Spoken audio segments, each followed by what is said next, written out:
Assalamualaikum warahmatullahi wabarakatuh. Perkenalkan, nama saya Putri Andriani. Di sini saya akan menjelaskan tentang pengertian paragraf dan fungsi paragraf. Terima kasih. Assalamualaikum warahmatullahi wabarakatuh. Perkenalkan, nama saya Risa Lestari dari kelompok 4 Bahasa Indonesia. Assalamualaikum warahmatullahi wabarakatuh. Nama saya Parian Jaya, prodi saya Ekonomi Syariah. Kami dari kelompok 4. Saya akan menjelaskan tentang jenis-jenis paragraf. Pengertian paragraf. Paragraf adalah satuan bahasa yang mengemukakan sebuah pokok pikiran atau satu gagasan utama yang disampaikan dalam himpunan kalimat yang koherensif. Setiap paragraf harus menyampaikan sebuah gagasan utama. Kalimat yang berisi gagasan utama disebut kalimat topik, dan kalimat yang bergagasan bawahan adalah kalimat penjelas. Perhatikanlah contoh paragraf berikut yang berisi gagasan utama atau kalimat topik dan bergagasan bawahan dalam kalimat penjelas. 1. Sampah selamanya selalu memusingkan. 2. Berkali-kali masalahnya diseminarkan dan berkali-kali pula solusinya dirancang. 3. Namun, berbagai keterbatasan tetap menjadikan sampah sebagai masalah yang pelik. 4. Pada waktu diskusi atau seminar sampah berlangsung, penimbunan sampah terus terjadi. 5. Hal ini mendapatkan perhatian serius karena masalah sampah berkaitan dengan pencemaran air dan banjir. 6. Selama pengumpulan, pengangkutan, pembuangan akhir, dan pengolahan sampah itu belum dapat dilaksanakan dengan baik. Selama itu pula sampah menjadi masalah. Keenam kalimat dalam paragraf di atas membicarakan soal sampah, sehingga topik dalam paragraf tersebut adalah masalah sampah.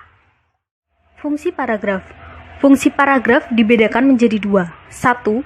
Fungsi paragraf bagi penulis. 2. Fungsi paragraf bagi pembaca.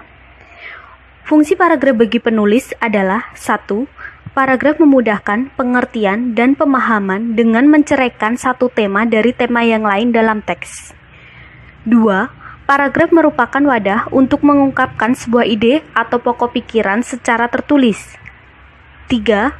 Paragraf harus memisahkan setiap unit pikiran, yaitu berupa ide, sehingga tidak terjadi percampuran di antara unit pikiran penulis. 4. Penulis tidak cepat lelah dalam menyelesaikan sebuah karangan dan termotivasi masuk ke dalam paragraf berikutnya. 5. Paragraf dapat dimanfaatkan sebagai pembatas antara bab karangan dalam satu kesatuan yang koherensi, bab pendahuluan, bab isi, dan bab kesimpulan. Fungsi paragraf bagi pembaca adalah 1. Dengan memisahkan atau menegaskan perhentian secara wajar dan formal, pembaca dengan jelas memahami gagasan utama paragraf penulis. 2. Pembaca dengan mudah menikmati karangan secara utuh sehingga memperoleh informasi yang penting dan kesan yang kondusif. 3. Pembaca sangat tertarik dan bersemangat membaca paragraf per paragraf karena tidak membosankan dan tidak melelahkan. 4. Pembaca dapat belajar bagaimana cara menarik untuk menyampaikan sebuah gagasan dalam paragraf tulis. 5.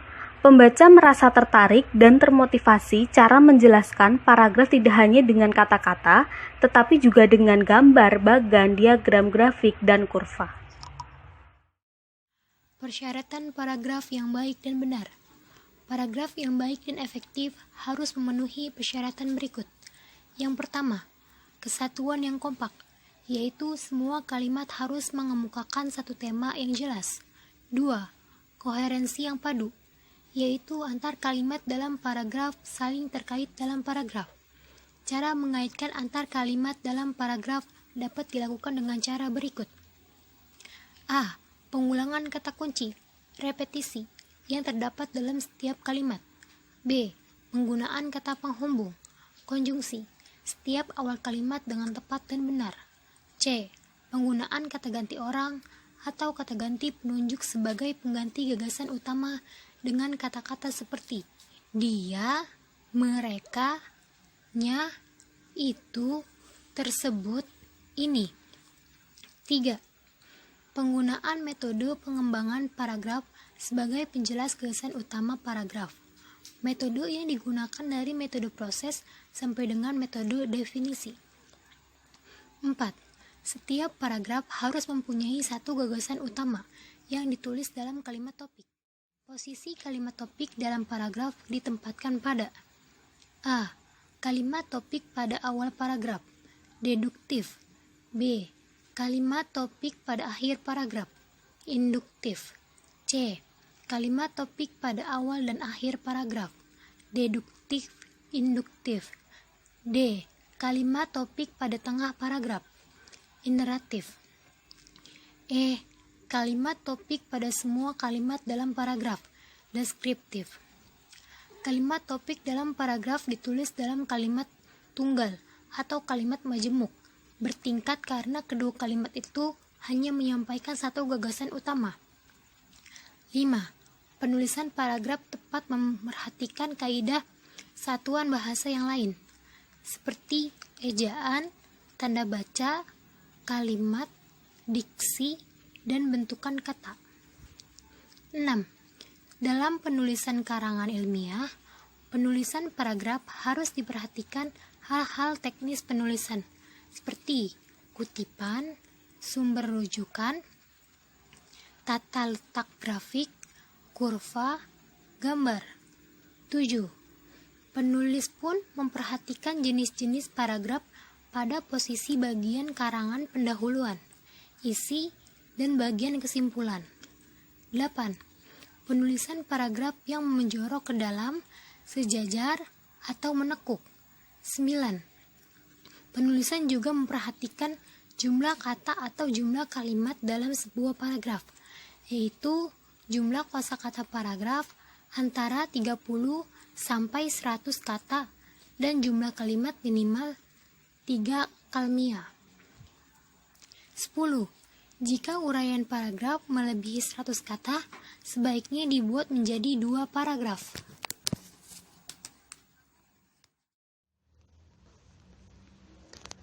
Jenis-jenis paragraf.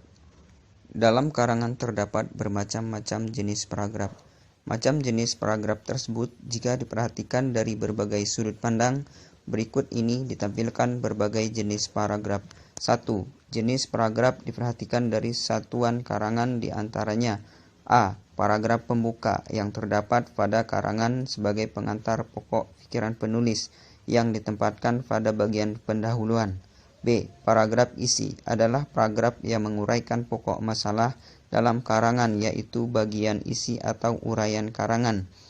C. Paragraf penutup adalah paragraf yang menyimpulkan atau mengakhiri sebuah karangan, yaitu bagian penutup atau kesimpulan. Paragraf diperhatikan dari sudut pandang sifat tujuan karangan di antaranya. A. Paragraf eksposisi adalah paragraf yang menginformasikan atau memaparkan pokok masalah. B. Paragraf argumentatif adalah paragraf yang mengemukakan suatu pikiran dengan alasan logis. C. Paragraf deskriptif adalah jenis paragraf yang memberikan suatu suasana, area, dan benda. D. Paragraf naratif adalah jenis paragraf yang menceritakan suatu masalah. E. Paragraf persuasif adalah jenis paragraf yang mempengaruhi atau merajuk orang tentang suatu. 3. Jenis paragraf diperhatikan dari posisi kalimat topik dalam paragraf di antaranya. A. Paragraf deduktif adalah jenis paragraf yang menempatkan kalimat topik pada awal paragraf. B. Paragraf induktif adalah jenis paragraf yang menempatkan kalimat topik pada akhir paragraf. C. Paragraf deduktif induktif adalah jenis paragraf yang menempatkan kalimat topik pada awal dan akhir paragraf. D. Paragraf iteratif adalah jenis paragraf yang meletakkan kalimat topik pada tengah paragraf. E. Paragraf tanpa kalimat topik adalah paragraf yang menyeimbangkan paragraf yang melebihi satu paragraf. 4. Jenis paragraf diperhatikan dari cara atau metode pengembangan paragraf di antaranya. A. Paragraf menerangkan. B. Paragraf merinci. C. Paragraf contoh. D. Paragraf buktian. E. Paragraf pertanyaan. F. Paragraf perbandingan. G. Paragraf sebab akibat. Berikut ini akan dijelaskan jenis paragraf dari sudut pandang satuan karangan, yaitu paragraf pembuka, paragraf isi, dan paragraf penutup. Paragraf pembuka. Paragraf pembuka adalah paragraf yang mengawali sebuah penulisan karangan dengan mengantarkan pokok masalah dalam bagian pendahuluan karangan. Hal-hal yang harus diperhatikan dalam menyusun paragraf pembuka karangan. 1. Paragraf itu berfungsi mengantar pokok masalah karangan. 2. Paragraf ini sanggup menyiapkan pikiran pembaca pada pokok masalah yang akan dijelaskan. 3. Kata-kata dalam paragraf ini hendaknya menarik perhatian pembaca sehingga mudah memahami pokok masalah yang akan diuraikan. 4. Kalimat dan paragraf dalam bagian ini tidak terlalu panjang karena paragraf belum menguraikan. Paragraf isi. Paragraf isi atau paragraf pengembang adalah jenis paragraf yang berfungsi menguraikan atau memperjelas pokok masalah yang akan diuraikan dalam karangan. Uraian pokok masalah dalam paragraf ini dapat disampaikan dengan berbagai metode pengembangan dengan menampilkan hal-hal teknis uraian dalam karangan ilmiah. Hal-hal yang dapat diperhatikan dalam jenis paragraf ini diantaranya: 1. Mengemukakan pokok masalah dengan jelas dan eksplisit. 2. Perlu dijaga keserasian dan kelogisan antar paragraf. 3. Pengembangan paragraf dapat menggunakan jenis paragraf ekspositoris, argumentatif, deskriptif, dan naratif. 4. Memperhatikan hal teknis penulisan seperti kutipan, sumber kutipan, penggunaan bagan diagram grafik kurva. 5. Menyiapkan uraian pokok masalah yang disintesiskan sebagai bahan paragraf kesimpulan. Paragraf penutup. Paragraf penutup merupakan pernyataan kembali gagasan yang diuraikan atau merupakan jawaban pertanyaan yang terdapat pada paragraf pembuka. Paragraf ini merupakan akhir sebuah karangan yang dapat disampaikan secara horizontal dan vertikal dalam rincian. Hal-hal yang perlu diperhatikan dalam penyusunan paragraf penutup antara lain: 1. Paragraf ini tidak boleh terlalu panjang dan tidak begitu saja memutuskannya. 2. Paragraf ini ditampilkan sebagai cerminan sebuah kesimpulan. 3. Paragraf ini harus mendapat kesan positif dan informasi. 4. Pengetahuan yang logis dan kondusif. 5. Paragraf ini dapat berupa jawaban singkat dari uraian atau pernyataan yang terdapat pada paragraf pembuka. 6.